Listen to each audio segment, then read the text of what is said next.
V imenu Očeta in Sina in Svetega Duha, amen, hvaljen Jezus.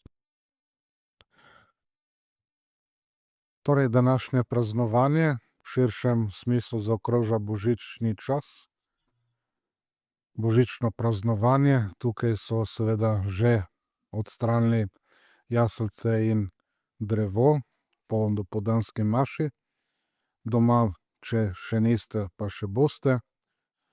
Vsekakor 40 dni in zato tudi pri tej sveti maši na Marijino očiščevanje, Gospodovo darovanje ali svečnico bomo molili pri maši božični hvalospev pred najsvetejšim delom maše, pred mašnim kanonom. Torej, znano je, da so vsaj že od 5. stoletja naprej praznovali v Jeruzalemu tale praznik.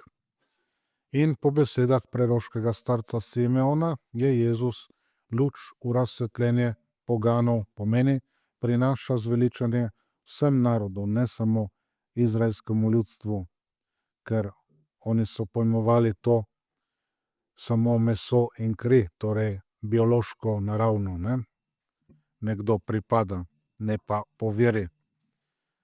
Torej, s Kristusom pride vse po veri. Po veri se pripada Kristusu in zveličanje, odrešenje pride po veri.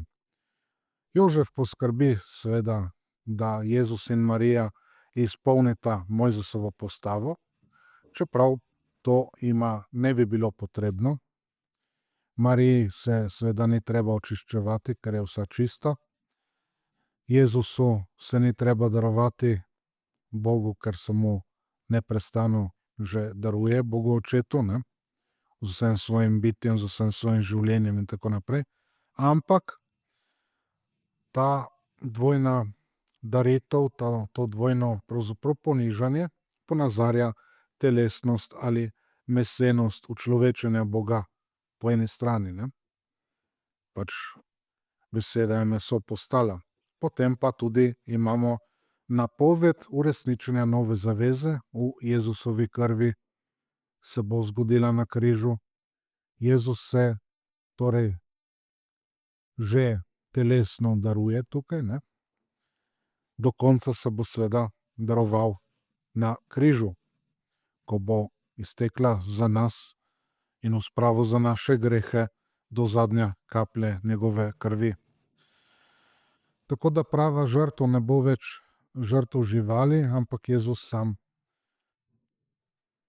Nečistost prve Eve se očisti z deviško čistostjo nove Eve Marije, ki je pred, med in po porodu ostala devica, kot lepo tudi v bogoslužju tega današnjega praznika duhovniki, redovniki molimo. Gre za Marijino očiščevanje, očiščenje po postavi, kot smo rekli, ampak ni postava tista, ki očiščuje, Božja milost je tista, ki očiščuje. Marija je seveda že bila polna milosti, ne, je polna milosti, je prenapolnjena z milostjo, to je prejela od Boga. Angel je lepo rekel: našla si milost pri Bogu, ne. Se pravi, to je še dodatno povedal, da to je prejela, da to ima pravzaprav, ne. Se pravi, te stvari. V tradicionalnem bogoslužju imamo med zakramentali tudi obred vpeljevanja, torej mati novorojenega deteta, novorojenega otroka je spet sprejeta uradno v cerkev, duhovnik jo pričaka in jo potem blagoslovi ter pelje noter v cerkev. V župnijah so mi kake starke še povedale, kako se jim je to zgodilo, ko so seveda rodile svoje otroke in kako je bilo to nekaj lepega, ne. Lep obred, so rekle, ne. Zakaj ne bi še vedno uporabljali tega obreda, če ga pa imamo na voljo? Se pravi, ta žena je sprejeta spet noter v cerkev, v skupnost in tako ne da bi bila zaradi poroda kakorkoli izločena, daleč od tega, ampak s tem se poudari dar materinstva, ki je dar od Boga. Milost Božja, ki prihaja tej materi, pa seveda posledično tudi očetu, ne. Ampak vidimo to veliko skrb, ne, ki jo ima v resnici cerkev do žena, do krščanskih, do katoliških žena, ne. Žena, ne žensk, žena, ne. To mora biti jasna stvar. Seveda, če neka žena ni poročena, ne more biti niti obreda peljevanja, ne. Tako da ne more biti tega. Tako da malo te stvari in vidite tudi današnji praznik tradicionalno je pravzaprav Marijin praznik, ker je praznik najprej Marijinega očiščenja, ne. Potem je seveda praznik Jezusovega darovanja, ampak seveda Marija Jezusa daruje, to tudi molimo v rožnem vencu, ki si ga Devica v templju darovala, ne. In Jožef seveda tudi ni neki privesek, pač Jožef tudi poskrbi, da se te zadeve lepo izpolnijo. Torej, zaokroženje besede, ki je postala meso. Pomeni, postala je konkretna. V Svetem pismu je lepo rečeno, Bog je nekaj rekel in napravil, naredil. Ni samo rekel, ne, to imamo mi, da marsikaj rečemo. Ni imel Bog samo nekih namenov, ampak njegovim besedam je takoj sledilo in sledi dejanje oziroma uresničitev, konkretizacija. Marija je vsa čista in to se konkretno pokaže s tem, da se ona podredi temu obredu duhovnega očiščevanja. Jezus se daruje človeku in to tudi jasno pokaže. Torej, dopusti, da ga starši, zemeljski starši darujejo v templju, kot vsi drugi otroci so bili judovski darovani v templju. Tudi s tem, ne, se spet pokaže, otrok je božji dar. Bog daje otroka, si ga ne sami zrihtamo, ne. Dandanes se tudi že rihta, ne, otroke in tako.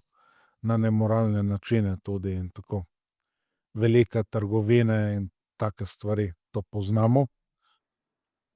Žal tudi tam, kjer zdaj razsaja vojna in tako, je dosti tega še zmeraj poteka.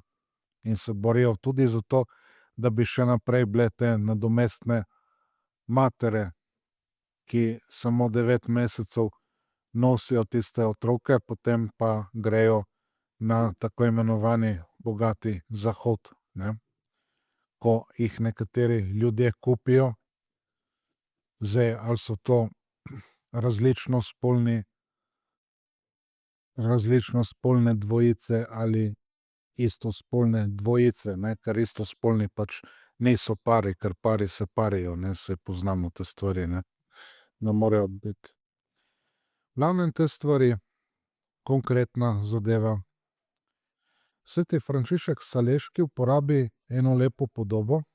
Pravi, da v antiki so dobrega človeka ponazorili tako, da so vzeli eno breskvo, ki je v obliki srca, in so njen špičasti list tako postavili na breskvo, ne. In ta špičasti list ponazarja pa jezik. Torej, jezik, ki je na srcu. Ker dober in kreposten človek nima samo jezika, ima tudi srce, torej svoje notranje življenje, ima voljo, ima razum in to mu omogoča, da govori tisto in toliko, kolikor je prav. Ne preveč, ne premalo. Hkrati tudi vodi, da besede izvršuje. Gospod nam pove, dejanja se rojevajo, dobra ali slaba, v srcu. 4 bitja po preroku Ezekielu nadaljuje dobri škof Frančišek Saleški in cerkveni učitelj. Niso imela samo kril, da bi letala v višave, ampak med krili so imela tudi roke, da bi te vzvišene stvari tudi udejanjala, ta bitja. Vemo, da v cerkvi s temi biti ponazarjamo evangeliste. Evangelisti so pomembni tudi zato, ker ko poslušamo evangelij pri maši, si stojimo, s tem kažemo, želimo izvrševati, uresničevati evangeljske besede. Smo pripravljeni na to. Mi imamo lahko še tako visoke misli, namene, ampak, zaključuje sveti Frančišek Saleški, to človeka še ne pripelje v raj, v nebesa. Poznamo pregovor, ki pravi, da so z lepimi nameni tlakovana tla v pekel, oziroma da je pot v pekel tlakovana z lepimi nameni. Torej, če ne uresničimo zadev, če tudi so v mislih, besedah ali pa tudi na papirju dobre, v resničnosti one ne obstajajo. Treba konkretizirati. Jezus lepo pravi, ne vsak, ki mi pravi Gospod, Gospod, pride v nebeško kraljestvo, ne? Se pravi, to je nekaj dobrega, da Kristusa priznavamo za Gospoda, ampak je treba to tudi v življenju udejanjiti, pokazati, da je Kristus kralj. Ena taka cvetka, božične pesmi, ki so jih malo predelali, ne, ker je pač nova vera, ne. Včasih se je pelo: Zveličar je rojen kot kralj iz nebes, zdaj se pa poje ljudem iz nebes, ne. Tako da vidimo malo te stvari. Ni imel niti več teh namenov, da bi bil Kristus kralj, ne.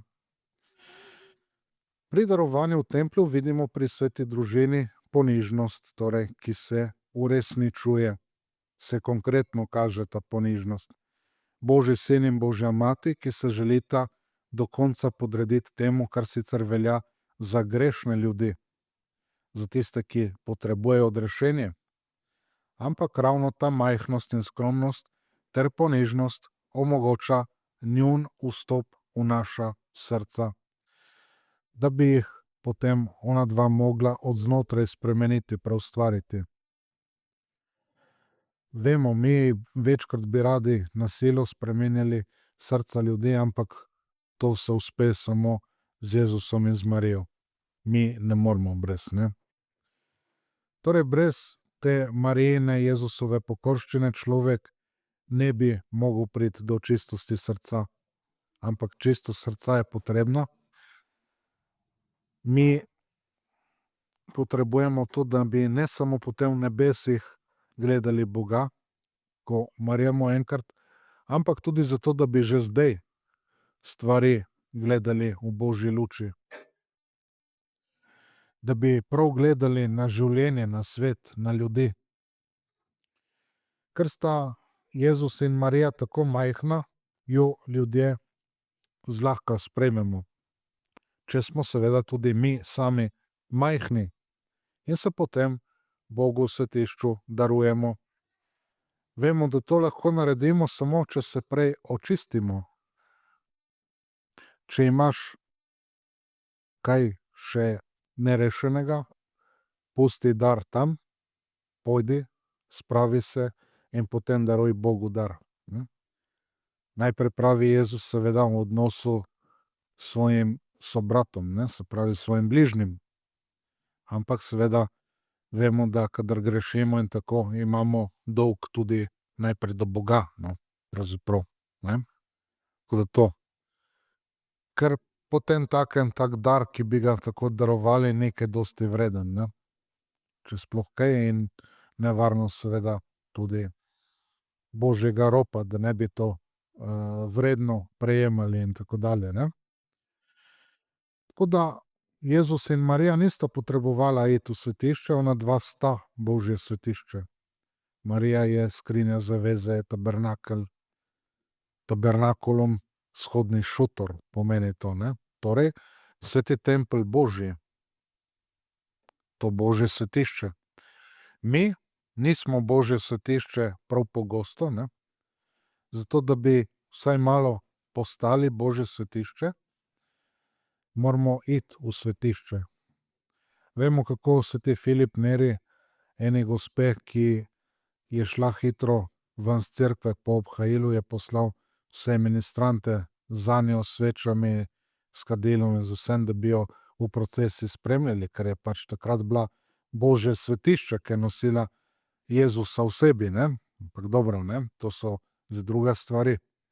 To pomeni, da se moramo tudi zahvaljevati za to, da prejmemo milosti pri sveti maši, posebej če smemo prejeti in če prejmemo Jezusa v svetem obhajilu.